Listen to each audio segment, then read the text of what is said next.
Shalom, saudara dan saudari yang terkasih dalam Tuhan kita Yesus Kristus. Marilah kita luangkan waktu beberapa menit untuk berkencan dengan Tuhan saat ini, agar dari hari ke hari kita semakin dekat dengan Tuhan, sehingga hidup kita semakin diberkati dan menjadi berkat. Pembacaan dari kitab Amsal bab 3 ayat 5 sampai dengan 6. Percayalah kepada Tuhan dengan segenap hatimu, dan janganlah bersandar kepada pengertianmu sendiri. Akuilah Dia dalam segala lakumu, maka Ia akan meluruskan jalanmu. Demikianlah sabda Tuhan, syukur kepada Allah.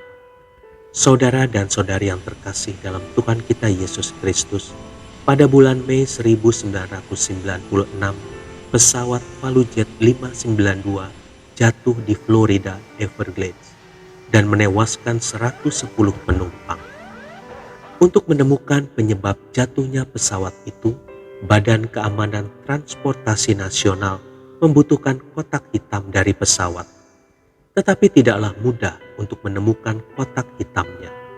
Kecelakaan tersebut telah menyerahkan puing-puing pesawat di area rawa yang luas. Lusinan orang turun ke dalam rawa untuk menyaring kotoran dan air sedalam hampir 8 kaki untuk menemukan kotak hitam itu.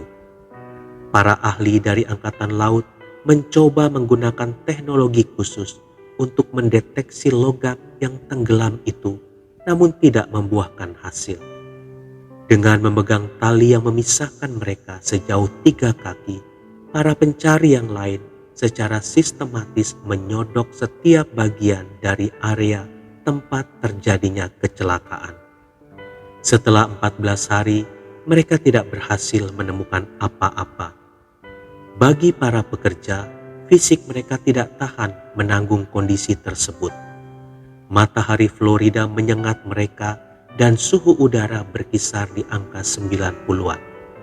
Bahan bakar diesel dan cairan hidrolik dari pesawat yang hancur itu terapung-apung di atas air, memaksa para pencari untuk mengenakan sejumlah lapisan karet pelindung dan lateks, walaupun cuaca begitu panas dan lembab.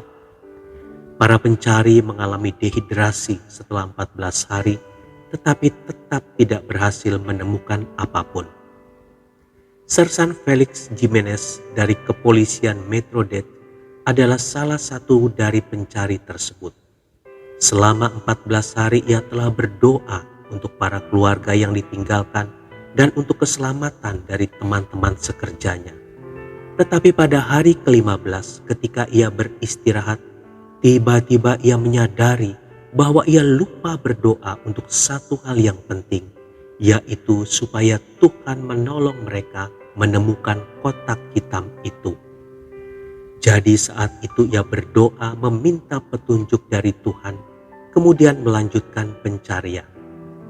Ketika ia menusukkan tongkatnya ke air, tongkat itu mengenai sesuatu yang terbuat dari logam. Ia menarik benda tersebut dari kotoran yang menempel. Ternyata benda itu adalah kotak hitam yang dicari. Sersan Felix menulis di guidepost, "Pada akhir hari itu, saya berpikir mengenai hari-hari yang kami lewati untuk mencari perekam tersebut. Sepertinya kami telah mengenainya berkali-kali dan saya bertanya-tanya mengapa kami membutuhkan waktu yang begitu lama untuk menemukannya. Di tengah-tengah itu semua, saya seolah-olah mendengar jawabannya. Mengapa kamu juga membutuhkan waktu begitu lama untuk memintanya?" Saudara dan saudari yang terkasih dalam Tuhan kita Yesus Kristus, Tuhan senantiasa hadir dalam kehidupan kita setiap hari. Namun seringkali kita tidak menyadari kehadirannya karena kita terlalu sibuk berkonsentrasi dengan persoalan kita. Surga dipenuhi dengan jawaban-jawaban doa, namun tidak banyak orang yang peduli untuk memintanya. Jadi, bangkitkanlah kesadaran akan hadirat Tuhan dan mintalah serta percayalah. Tuhan Yesus memberkati. Marilah kita berdoa dalam nama Bapa dan Putra dan Roh Kudus. Amin.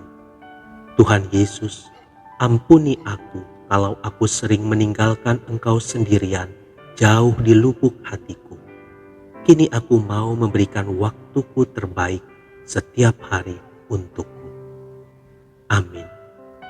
Dalam nama Bapa dan Putra dan Roh Kudus. Amin.